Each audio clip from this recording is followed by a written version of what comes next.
So before we start our special effects makeup demonstration videos, I'm just going to introduce you to a few of the products that we're going to be using. These are the most common products we use in the special effects and theatrical makeup demonstrations. There are some exceptions, but we'll get to those a bit later as we get more advanced. So the first thing that you need is some colours, some paints. This is a paint palette that I like to use. It's water-based face paint. Any water-based face paint will be fine. I like this particular brand, which is Grimace, because I like the little palette system it has, but any water-based face paint will do the same job for you. This over here is a special effects wax. This one is called Nose and Scar Wax by Ben Nye. That's my preferred brand for teaching because I find that it's the easiest one to use when people are new to the subject. There are lots of brands on the market, but some of them are much more difficult to use. This product is a liquid latex or a latex rubber milk, and this is used for lots of different effects, and I use it in combination with the wax quite a lot because it forms a nice skin over the wax and helps it to be more tightly stuck to your skin and easier to paint. You'll need a decent quality special effects blood or film blood, which generally comes in two different colours, a light blood or a dark blood. This one is the dark, but either or both are good. Very technical toilet tissue, toilet roll. That's a good product to have around, either for cleanup or for using in your effects, which you'll see later on in the videos. We have some bath sponge, which I generally like to use for applying the liquid latex, because if you use a brush or a more expensive sponge, it just gets ruined and you have to throw it away. So something nice and cheap that you can cut chunks out of and just dispose of at the end is the best way to go for applying your liquid latex.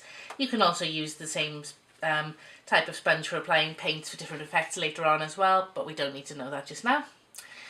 This black sponge is a special carbon sponge or stipple sponge, and this one is used for applying the blood if you want to create a splatter effect, because it gives you a nice spatter pattern for blood effects when you have a need for a spatter pattern, basically. And we have some glitter for your prettier effects, and some Vaseline over here, which I use in conjunction with the glitter to help the glitter to stick. I prefer this system to using a glitter that's already in its own gel, because I find that dries out too quickly and some of it gets wasted. We need some cocktail sticks, which the reason for that will become apparent when you watch the videos.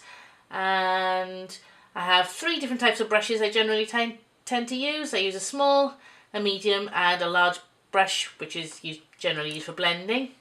You can see I've got a fourth type of brush here, which the reason for that is because this one has a special end on it, which is used for scraping. So when I want to use the special effects wax, I use this brush with this type of end to scrape the wax as if I was scraping margarine from a tub, and then I can take the wax from the brush and roll it into the little sausage shapes or whatever other shape I need to make with my special effects wax to do my cuts or bullet holes or any other effect that I'm planning to do.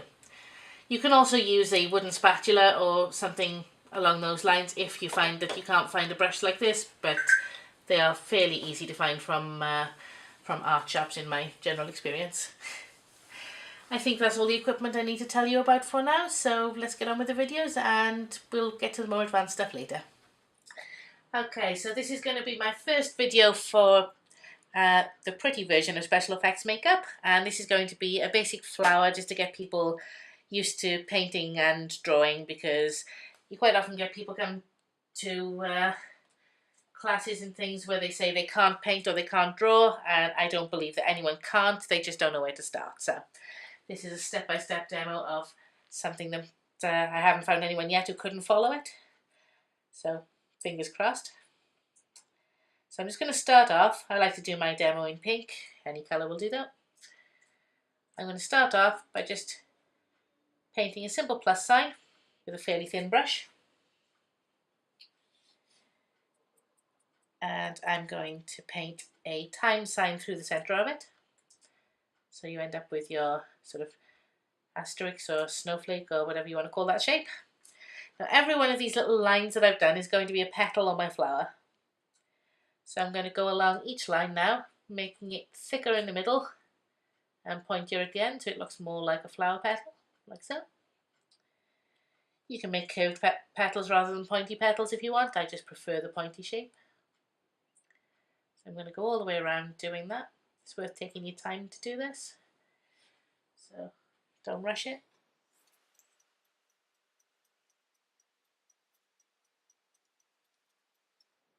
Don't worry about the fact that this is starting to look sort of like a spiky pink splodge. That's okay, it's supposed to at this stage.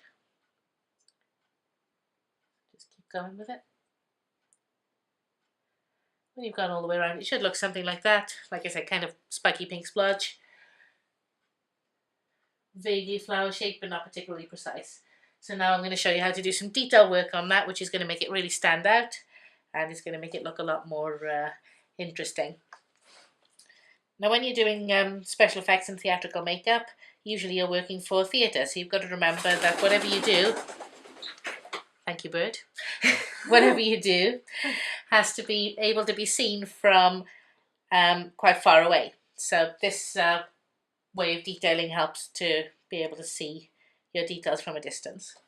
So I'm just going to mark the centre of my flower with some yellow, because flower centres are usually yellow. If you want to go interesting colours, that's fine. Just a basic circle in the centre. Doesn't have to be too neat right now. You can go back over it later. Then I'm going to choose two colours.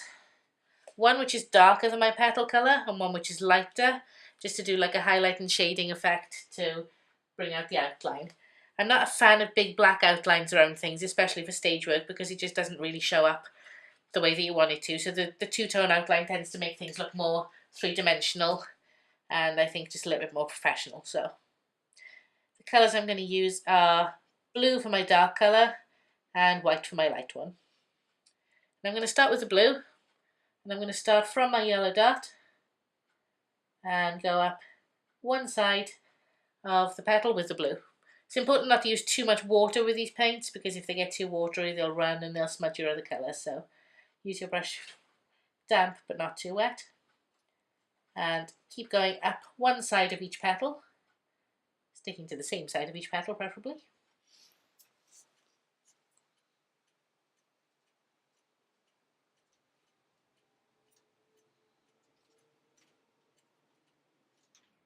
I'm using quite a thin brush, but you want to try and not put too much pressure on the brush, because the harder you press on the brush the thicker your line will be, and when you want just a thin line you want to press quite lightly on the brush.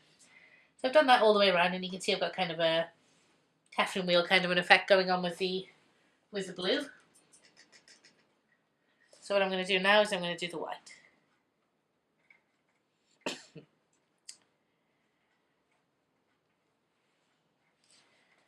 So my white outline is going to go down the other side of the petal, but this time I'm only going to go as far as where the petals meet, so they look like they're overlapping.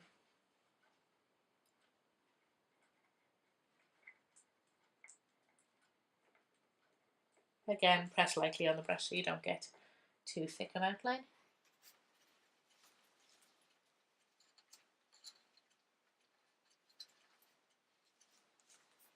The light so light is quite tricky, so sometimes you've got to go over it a little bit.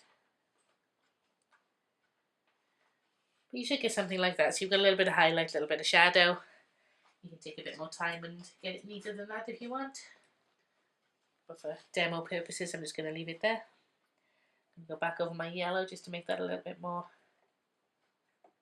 neat. Then I'm just going to finish this off with some little leaves to finish the design. Now I like to do my flowers so they look like they're on a vine rather than just on a single stem, because then you can join a chain of them together and keep going up the arm or down the face or wherever it is you're painting your flowers if you want. So I'm going to do a little swirl spiral kind of an effect going this way. You don't have to do swirls and spirals, you can just do straight lines, squiggly lines, whatever. I just happen to like swirls. And I'm going to do a little leaf coming off that. And I'm going to do another one down here, Just going down the finger a little bit. And I'm going to do a leaf coming off the opposite side of that one, just for balance. And I'm going to finish that with a little bit of black outline, but I'm not going to do a big chunky black outline around the whole thing, because you really don't need to do that.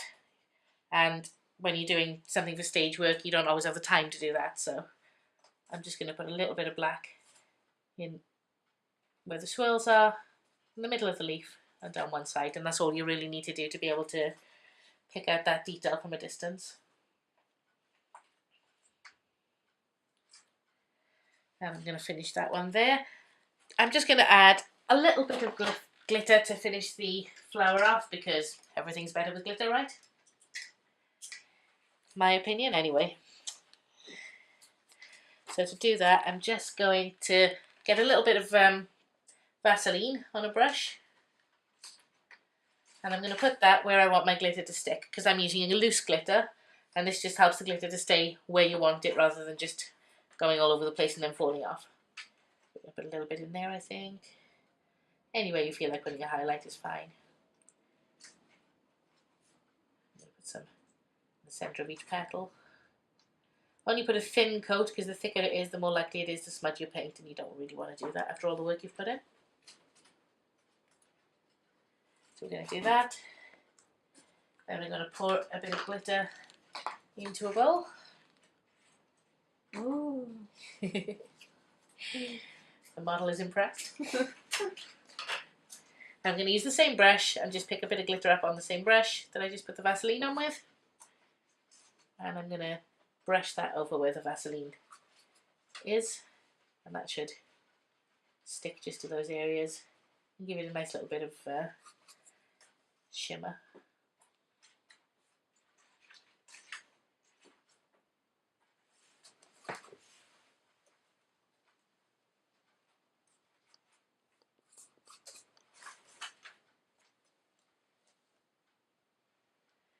And there you go. So you should now be able to see that that's a flower, and the detail should be nice and obvious from a distance, and we have some sparkle. So bonus.